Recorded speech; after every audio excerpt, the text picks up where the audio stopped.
ఉన్నటువంటి మార్కెట్ సిచ్యువేషన్ని బేస్ చేసుకొని న్యూగా మార్కెట్లోకి రావాలనుకునేటువంటి వాళ్ళకి మీరు ఎలాంటి సజెషన్స్ ఇస్తారు సార్? అంటే న్యూగా వచ్చేటువంటి వాళ్ళు ఇవి చూస్ చేసుకుంటే బెస్ట్, లేదా ఇంత వెయిటింగ్ పీరియడ్ని కూడా వాళ్ళు అలవాటు చేసుకోవాలి, ఇలాంటి టిప్స్ ఏమని చెప్తారు? సో ఖచ్చితంగా అంటే మార్కెట్స్ అంటే ఇప్పుడు బాలాజీ గారు కూడా చెప్పినట్టు, సో పడిపోవడం అనేది మార్కెట్స్కి కొత్త కాదు. పడిన ప్రతిసారి లేవడం అనేది మనం చూస్తూనే ఉన్నాం. గతంలో 1992 స్కామ్ చూసాము, తర్వాత హర్షద్ మెహతా స్కామ్ చూసాము, కేతన్ పరేఖ్ స్కామ్ చూసాము, 2008లో సబ్ప్రైమ్ క్రైసిస్ చూసాము. ఇలా రకరకాల స్కామ్స్, ఇలా రకరకాల డౌన్ఫాల్స్, ఎకానమీ రెసెషన్స్, గ్రేట్ రెసెషన్స్, డిప్రెషన్స్ అన్ని మార్కెట్స్ చూసాయండి లాస్ట్ 20-30 ఇయర్స్ ఆఫ్ సినారియోలో. కాకపోతే ప్రతిసారి మార్కెట్ పడిన ప్రతిసారి లేస్తూ వచ్చింది. అండ్ యావరేజ్గా మార్కెట్స్ దాదాపు 15-16% రిటర్న్స్ ఇస్తూ వచ్చాయి. అంటే ఇలా ప్యానిక్ అయినప్పుడు మనం అమ్మేసి మార్కెట్స్ నుంచి వెళ్ళిపోకుండా, మార్కెట్స్ని తిట్టుకుని వెళ్ళిపోకుండా, డోంట్ టైమ్ ద మార్కెట్ అంట. అంటే మార్కెట్ని టైం చేయకుండా మనం ఎంత టైం మార్కెట్స్లో ఉన్నామనేది మేజర్ సినారియో. మనం ఎక్కువ కాలం టైం స్పెండ్ చేయగలిగితే మార్కెట్స్లో, సో మార్కెట్స్ని ఎప్పుడు డార్లింగ్స్లా చూడకూడదండి, లవర్స్ లాగా చూడకూడదు. Markets is your wife.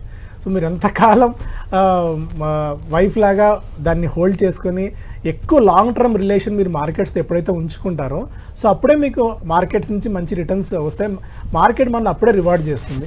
So మార్కెట్స్ని మనం జస్ట్ NSE 500లోకి వెళ్ళి ఇండోలో ఏంటంటే లాస్ట్ 2-3 ఇయర్స్లో కళ్ళు మూసుకుని ఏ స్టాక్ బై చేసినా కూడా రిటర్న్స్ వచ్చాయి. సో ప్రతి సంవత్సరం ప్రతిసారి ఇలాగే సినారియో ఉంటుందేమో అని చెప్పి మనం అందరూ భావించారు.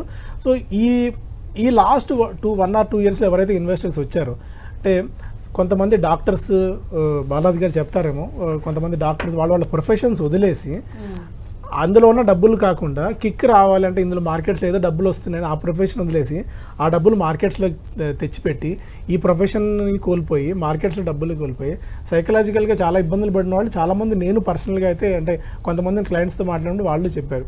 సో అలా కాకుండా సిస్టమేటిక్ ప్లాన్ ఒకటి అప్రోచ్ అయ్యి ఒక పోర్ట్ఫోలియో బిల్డ్ చేసుకుంటే ఒక చిన్నది ఏంటంటే 19 సెషన్స్ నుంచి చూస్తున్న ఈ బేర్ ట్రెండ్ ఏదైతే ఉందో, ఒక్క సెషన్కి ఇది కొంచెం అప్లిఫ్ట్ అయినట్టు కనిపిస్తుంది. అంటే డెఫినెట్గా కూడా ఫర్దర్గా స్టాక్ మార్కెట్స్లో ఈ రివర్స్ అనేది మనం చూడొచ్చు అంటారు.